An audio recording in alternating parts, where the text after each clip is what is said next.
ভালোবাসার মানুষের দিকে তাকিয়ে অথবা সে যদি দূরে থাকে তাহলে অন্য কোনো উপায়ে যদি আপনি একটা দোয়া বলবো, এই দোয়াটা পড়লে সে আপনার ভালোবাসার মধ্যে আরো আকৃষ্ট হবে ইনশাআল্লাহ। আমলটা অনেক বেশি পরীক্ষিত।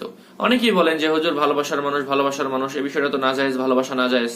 তো আমি তাদের উদ্দেশ্যে বলতে চাই, ভালোবাসা নাজায়েজ এই বিষয়টা আপনাকে কে বললো?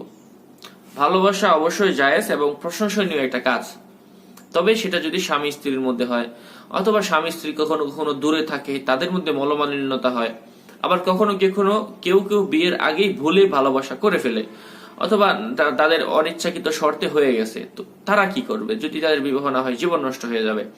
তো অনেক সমস্যার দিক বিবেচনা করে আলেম ওলামাগণ আমাদেরকে এই আমলটা জানিয়েছে। তো আপনাদেরকে আমি যে আমলটা জানাবো সে আমলটা হলো বহু পরীক্ষিত, আমলটা অত্যন্ত সহজ এবং সহজ হলেও অনেক পরীক্ষিত। সেটা হলো ইয়া ওয়াদুদু। এটা হয়তো আপনি আগেও পড়েছেন, কাজ হয়নি, কিন্তু এখন যে নিয়ম বলবো এই নিয়মে পড়ে দেখেন। ইয়া ওয়াদুদু, ইয়া রস্যই অন্তস্থীয় জয়কার আ, ইয়া ওয়াদুদু, ইয়া ওয়াদুদু।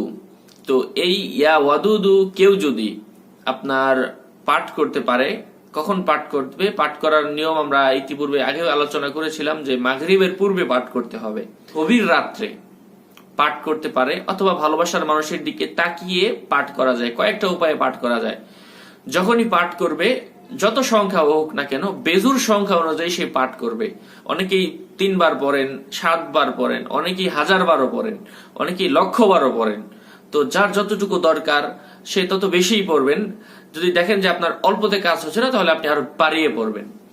তদ্রুপ ভালোবাসার মানুষ যদি কাছে থাকে তাহলে আপনি তার দিকে তাকিয়ে বেজুর সংখ্যা অনুযায়ী 3 বার, 5 বার, 7 বার, 12 বার, 75 বার যতক্ষণ পড়ার সুযোগ হয় পড়বেন। আবার গভীর রাত্রে যদি আপনি ওঠেন, তাহাজ্জুদের নামাজ পড়েন, তখনও আপনি চাইলে বেজুর সংখ্যা অনুযায়ী 1000 বার, 1200 বার, 1100 বার অথবা 1,000 বারও পাঠ করতে পারেন। ওটা আপনার ব্যক্তিগত ব্যাপার। আমলটা অত্যন্ত পরীক্ষিত, আপনারা অবশ্যই আমল করবেন, আশা করছি উপকার পাবেন। কারণ এই বিষয়টা অত্যন্ত জানা এবং সহজ।